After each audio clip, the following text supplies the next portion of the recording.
তোমার শরীরটা কি বেশি খারাপ লাগতেছে? তুমি ঠিক আছো? আমি কেমনে ঠিক থাকি কত?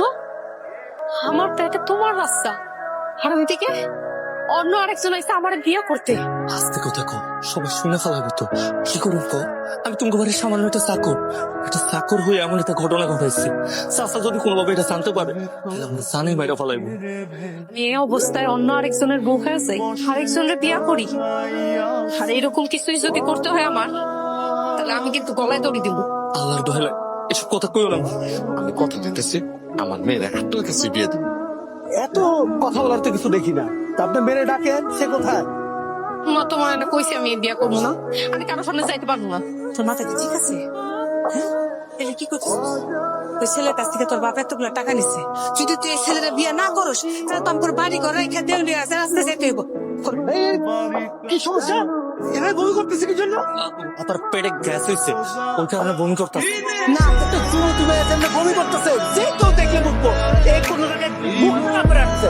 আর আপনার বাপ মা হয়ে কিছু বুঝতেছেন না? ছোটবেলা থেকে আবুল দিয়ে বড় করছে কি এই জন্য?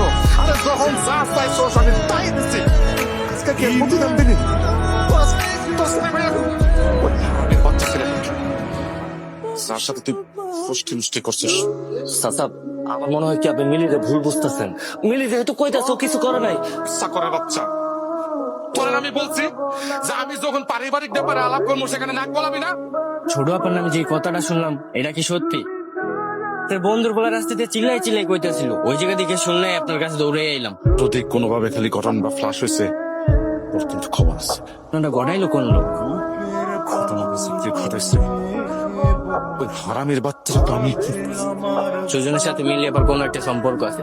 আমি তাহলে অনেকবার দেখছি একসাথে দুইজন কথা বলে। আর আজকে রাইতে যখন আব্বাই শিখেই ওই সন্তানের বাপকে মানে তুমি চিন্তা করো, আমি একটা ভালো সময় দেখি চাচা সবকিছু জানাই দিব।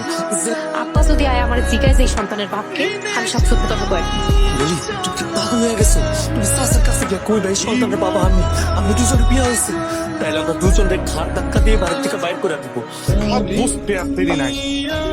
তোর পেটে যে সন্তান আছে এই সন্তানটা সুজন